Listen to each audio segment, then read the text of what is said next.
love, from classical music to, you know, speed metal. You know, I like so many kinds of music that sometimes I get stuck on, like, you know, well, the great thing about writing songs is you get to wear a lot of caps. Yes, I love that. I love that. And it's funny because sometimes I write the kind of music that I don't like to listen to, but I love to write. You know, I don't listen to dance music really, or right, but I like writing it, you know. It's very interesting. Or, you know, every once in a while I get to write something rock, which I love, because rock is actually really melodic. Yeah. You know, a lot it of really melodic. so much exist anymore as a genre, but when I do get a chance to do it, I love it. And I love, being able to put on a lot of hats and write a lot of music, just like it's fun to listen to all kinds of music. Well, it's like you're getting to play a role. Yeah, like exactly. The one thing that I've like, you know, someone asked me a while ago, like, would you, if so-and-so asked you to join their band and tour, would you do it? And I said no, because, like, although I love the Red Hot Chili Peppers, right? If I had to play in their band every night and I started writing songs and I said, hey guys, I got this new song, and I'd be like, well, Joe, that doesn't necessarily fit the Red Hot Chili Peppers kind of MO. Like, you have to kind of stick to one thing and play it's like being a stand-up comic. I don't know how they do it. They do the same act every night. But of course, the stand-up comic, they love that, and they perfect things and they try new things. With the band, they have a sound, and you might be on tour for a year and playing the same, you know, maybe you play a few of your older ones or try out a few things, but you're right. And that's a tough life also. It really is. When we were 20, maybe, you know, a couple of years ago, we might've done it. Right. Yeah. But now, I mean, it's just so much fun, I think, it's like, you know, trying on different outfits, you know, to me. I mean, that's, you know, I love it. And I know what I don't do, you know, but I certain styles that I just not going to be the person they're going to call. And that's okay too. But there's a lot of things that I do love doing. Yeah. Things. Now, Lynn, when you first, like, now, do you write every day, even if it's just personally?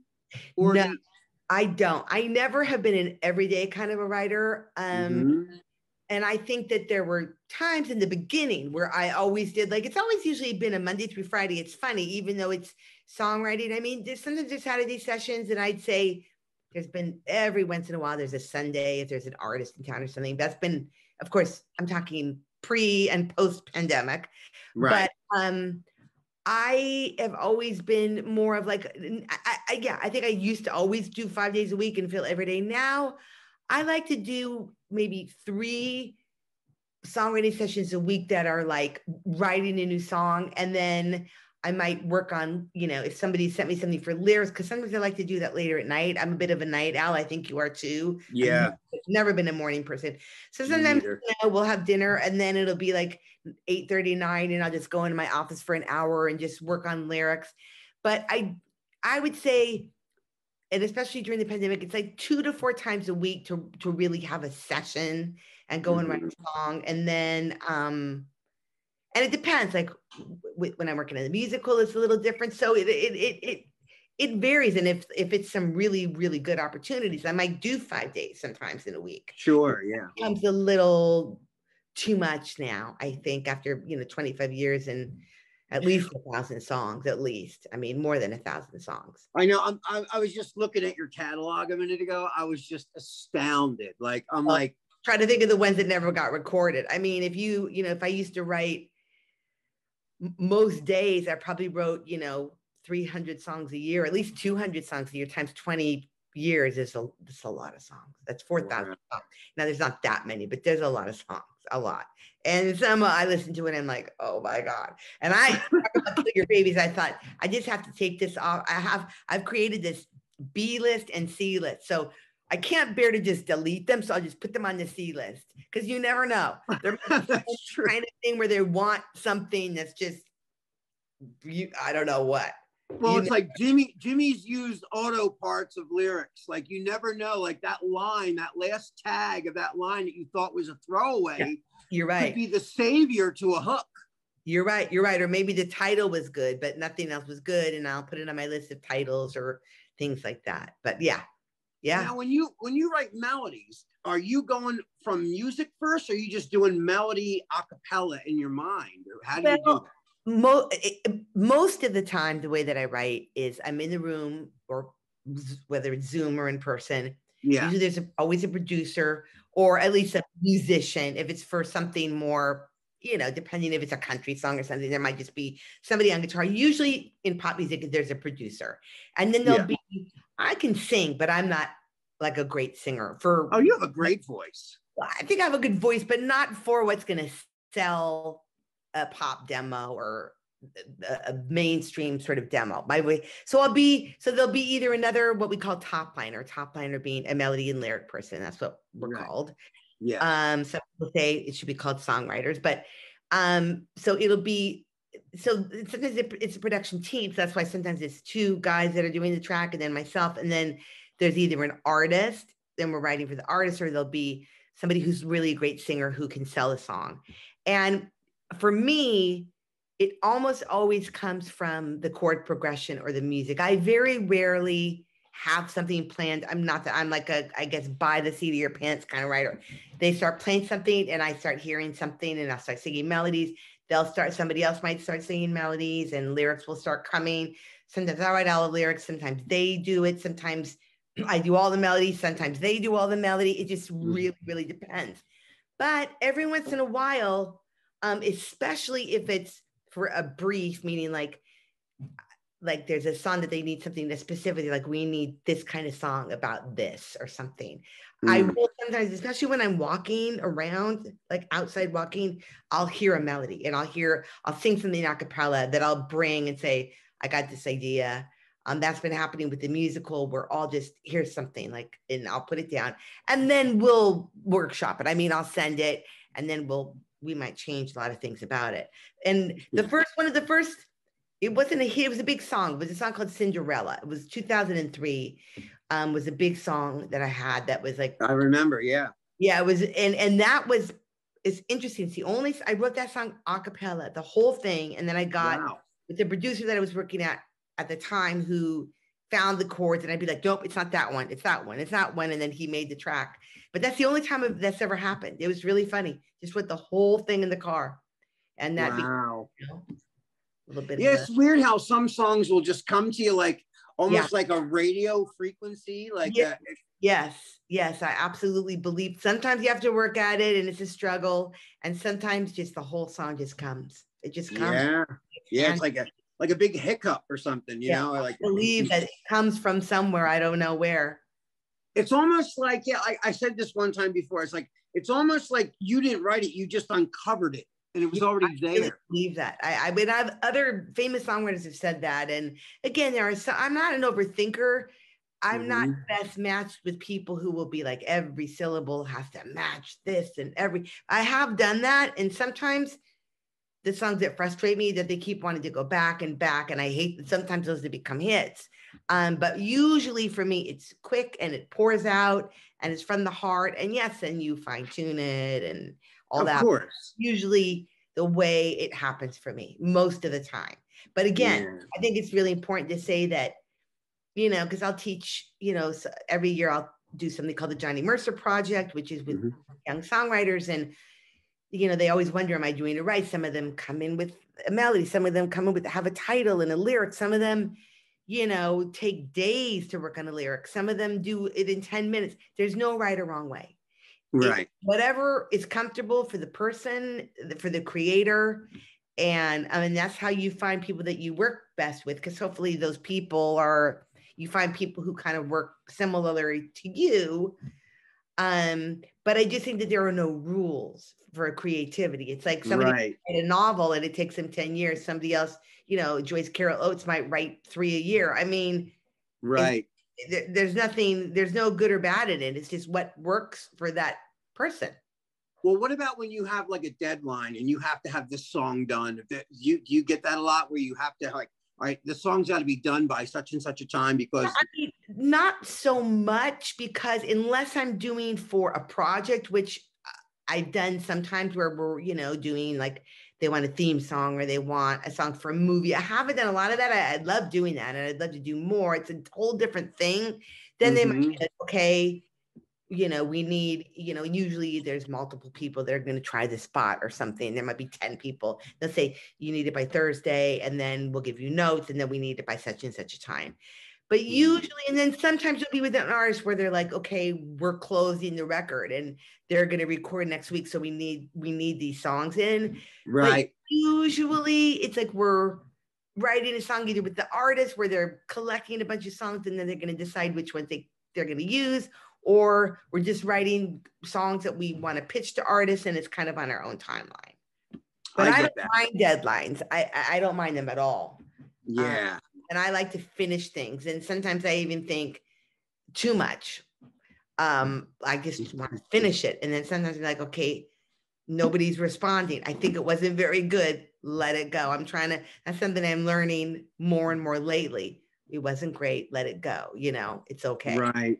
And right. Like maybe a little piece of it can be used for something else, or there's a great line in there that I can put on my on my lyric ideas or on ideas that I might come around to. Or sometimes I think it's sometimes even like a lot of times, like even some of the clients at the studio, they'll go out for an audition for an acting job and they don't get it. And I say, and they get so hurt and so depressed. And I say, listen, Robert De Niro is not going to get the part of Superman. Right. No matter how big of a box office draw he is, he's not going to get the role of Superman unless they computer generate his entire face. Right. Unless it's old Superman. Let's say, what happened with Superman, No, right. I think in any creative field, it's a numbers game. It just always is. And if you're an actor with the same thing, you might audition for 10 things and get 1 or 2. And it's the same as a songwriter. For every 10 songs you write, if something happens with 1, you're lucky. It's just in any creative field, unless you're somebody who's got this hot streak and everybody wants you. And that usually only lasts for so long anyways, no matter who you are, no matter what you're in. Well, like I started a songwriting group with a couple of people. Erin Willett from The Voice. She was one of the finalists on The Voice, and me and her wrote a bunch of songs together, and she had an album out. I played guitar for her at all these events in LA that she did. And then we started a little songwriting production group. It was a girl named Esther and Aaron and Eric, my partner, Eric Russler. So we called it the 3 E's and me. So that was the name of our little production crew. But my point was that, we wrote a whole bunch of songs and we just were putting them down. And, every time we recorded them, I mixed them, I produced them, mixed them, played the instruments and all that, and then put them aside. And then one day, we were working with Vince Cirencioni, who is Halle Berry's manager, who was managing me and Eric. He was getting some of our songs placed to some artists that were looking for music and songs. So we got Aaron on board, and then Eric was getting real excited, and I said, "Look, don't get your hopes up with anything. Just right." We had 2 meetings with Robin Thicke's manager. He loved 2 of our songs, and we had 2 follow-up meetings with him and sat down and talked and the whole thing. And then we never heard from him ever again. Oh yeah. I mean, that happens constantly. I mean, unfortunately, I'll meet with A&Rs. I want to take all of them. I'm sending it one to so-and-so. It's going to be a single, and then they won't even take your call. So that's the name of the game. And now it just doesn't get to me anymore. But of course, when you're starting out and so many artists, and I think it applies also to actors, and we're sensitive people, we're creative people, we're sensitive. And it's hard to constantly have rejection, but but you got to love what you're doing, or else. Exactly. That's why I said, oh, geez, I had a great experience writing this song. I had a great day with these people. It felt creative. It flowed. And then the rest of it is out of your hands. Right. You can't. You let it go, and you hope that something happens with it, or you do an audition. Same thing. I used to try to act and all that, and I would audition for things, and your very best. And then you got to just say, go, do something you love, go have a great cup of coffee somewhere, or whatever you like to do. Yeah. It's so over the years, with all the songs that you've written, Is there anyone that you would love to hear do one of your songs that you've already recorded? Like, I know you want to write with Ed Sheeran and like Taylor Swift and people like that, but like, is there one? I know, and you also said John Legend, of course. But like, sometimes I'll write a song and I'll say, God, I would love to hear so-and-so sing this song. Like, this is perfect for Oh, I mean, that happens to me all the time. I'll have a song. I mean, I've had songs with Demi Lovato, but I might have a song being like, oh, this is perfect for Demi, or this is perfect for a John Legend, or this is perfect for, 5 Seconds of Summer or Harry Styles or whatever. But it's become even more so. And this is okay. This is just the way that it is. People have their little groups. I mean, like a Harry Styles. Now, I worked with Harry when he was part of One Direction. I worked with One Direction starting, and that was amazing. But they have their team. So it's hard to break in when you're not part of that team. That doesn't mean that you never will. Sometimes they'll be an artist and they'll be like, okay, I want to try some new people. Or, I've heard about Lindy over the years. I want to try Lindy. Or sometimes it's on my end having a good representative who can, break down doors and be like, you got to try, this person. I think sometimes being around for so long is a good and bad thing, because sometimes, there's always, as they say, the shiny new penny who's the flavor of the week, and they might have long careers too, but right. You're competing with a lot of things. And that's why I've come to a point in my life where I just take it all in stride. I mean, I get disappointed. I get disappointed when things aren't happening, or I feel like I have a bunch of great songs and nothing's happened. And it ebbs and flows, I think, for everybody, where, you've got some amazing years where you just feel like, wow, all these things are happening and you're in these great rooms. And then you have years or periods of time where it's just kind of like not happening, and that's okay. Yeah. Have you ever gotten like where you're in a session and you're like, I'm not hearing anything? Yeah, it's rare, and I'm even superstitious to talk about it, but I've had days where I was just off, or it was just a bad match, or I've had days where I think the person made me feel less than. And then for me, since I'm just a flow kind of a writer, if the person was like, no, that's not good, or like, I don't like that, or that sounds old, or something, or whatever they said, all of a sudden I can't do what I do, and it shuts me down. So that's tough. I think I always have ideas, sometimes too many. Like sometimes I have to think, shut up, because I'm not giving the other people a chance. And that's something that I always have to tell myself, to just like step back, like, because I'm always, what about this? What about this? What about this? And I can see them going, so I just have to like, and just let them get out their ideas. And I think that's a big part of collaboration. Like, check your ego at the door. I think I always say ego is the death of creativity, and you can't, and sometimes you're just inspired and you're like, okay, I just want to show you this. And then you have to give them a chance to digest it, see if they're feeling it, and give them a chance to think. Cause not everybody, I'm very quick. I'm a quick thinker, and some people aren't as quick and they need time. So I've tried to learn how to just like stop and give somebody some space.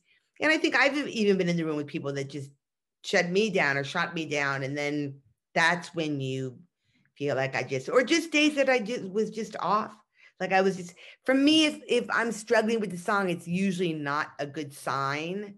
Sometimes I do, but then there's situations with recently, which was something I was writing lyrics to, and I listened to it 3 or 4 times and I just didn't hear anything. And then I came back again and I just heard it. So sometimes it takes more than a few tries, but usually I hear it right away, or I will just say I'm not hearing anything, or let's go to another idea, know. Just I got to ask you this. I have this thing when I write, it's called the first verse curse. That's what I've called it, because when I come up with a song idea, I have like, I'll come up with a really good verse, pre-chorus and chorus. And then verse 2, I don't know what to say.